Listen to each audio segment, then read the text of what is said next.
Hello everyone, this is the fourth video of our series and we'll be discussing about histopathology of pulp and periapical region. If you like our video, please do hit the like button and subscribe it.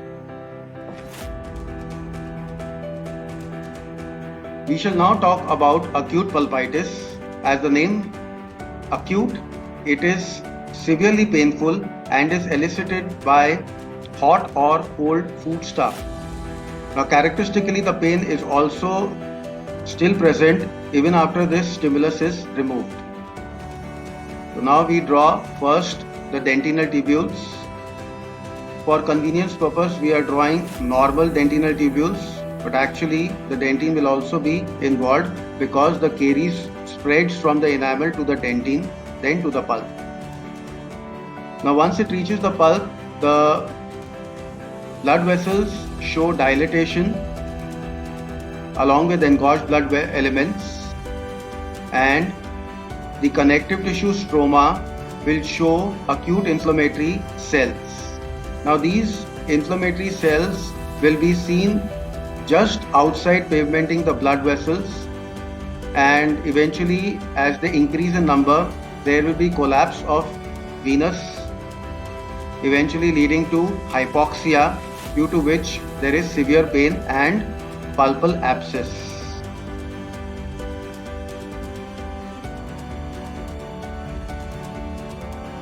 So you see here,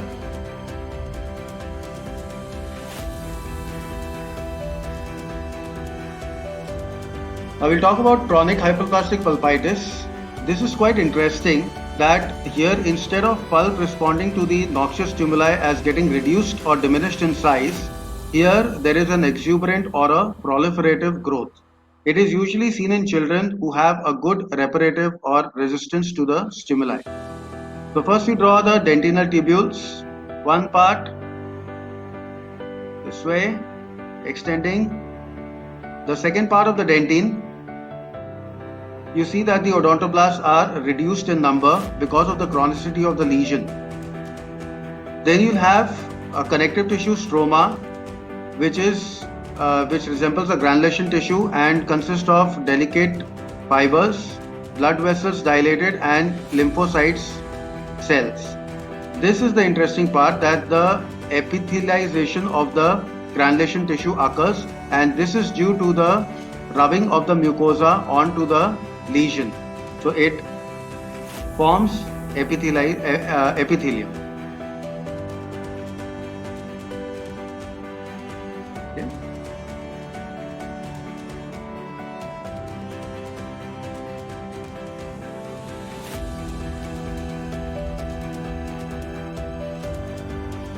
Coming to the periapical abscess, now this is either an acute or a chronic suppurative process. It usually results after a periapical granuloma or apical periodontitis. It is extremely painful and it may also show extrusion from the socket. So first we draw the normal tooth. I mean, it's not normal, but and diseased tooth. So we draw the dentine and the cementum. Then we draw the inflammatory process. Now here in the periapical abscess, it consists of a central lesion consisting of acute inflammatory cells, that is the leukocytes, which are surrounded by variable number of leukocytes, lymphocytes, cellular debris, necrotic mass, and exudate. Now the inflammatory process may extend on into the periodontal ligament, as well as involving the blood vessels of the periodontal ligament, as well as the marrow spaces.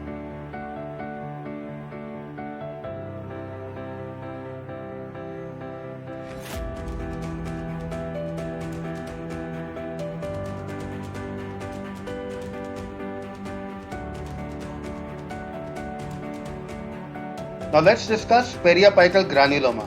The other name for periapical granuloma is chronic apical periodontitis. Since it is a chronic lesion, it shows proliferation rather than an exudate, which is seen in the acute lesion.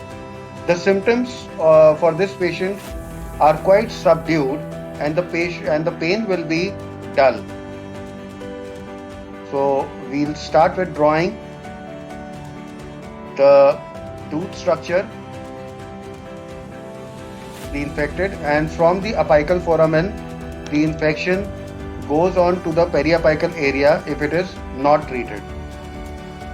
Essentially, it consists of a mass of lymphocytes, of plasma cells, macrophages, and because of the infection, there is a resorption of the bone.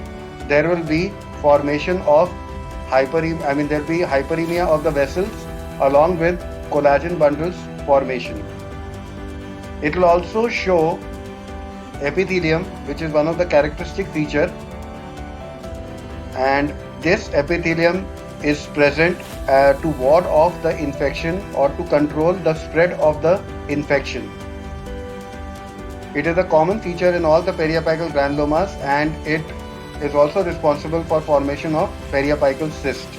The other feature are the needle-like structures, the cholesterol clefts, which have cholesterol inside, and there's also a feature known as giant cell angiopathy, where it shows aggregation of giant cells, your lymphocytes, and your blood elements.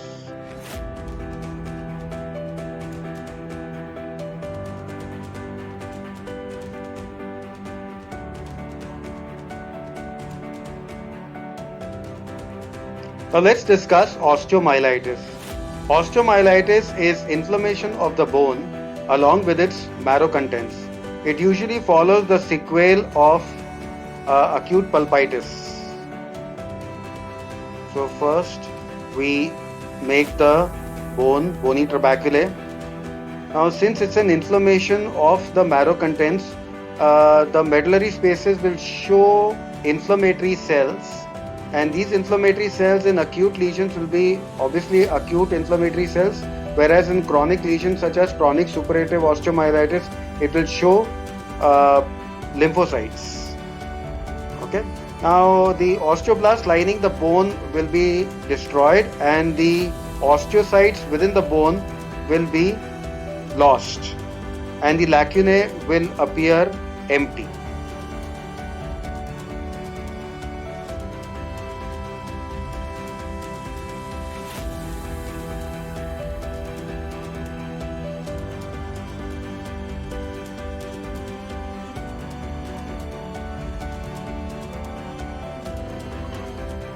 Now the linear calcifications.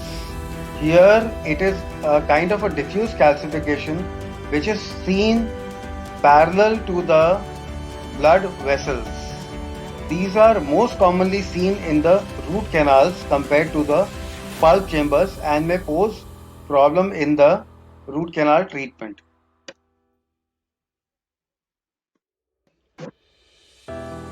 Now let's talk about the pulp stones. These pulp stones are nothing but the calcifications, and they are classified as true or false pulp stones. The true pulp stones have dentinal tubules resembling the secondary dentine, whereas the false pulp stones are calcified dystrophic masses. So you first make the dentinal tubules.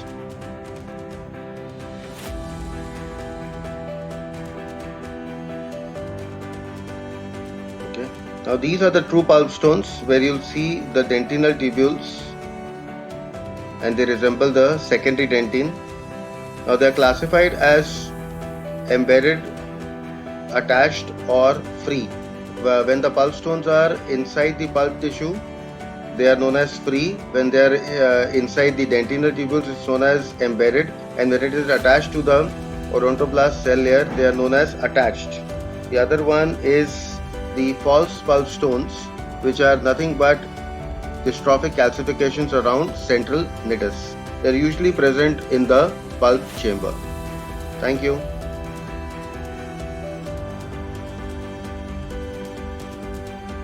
Now have a closer look. See the pulp stones, the true pulp stones, attached free and the false gallstones. So that's all for today's session. Thank you very much for your kind attention, and do hit the like button and subscribe to our channel. Thank you.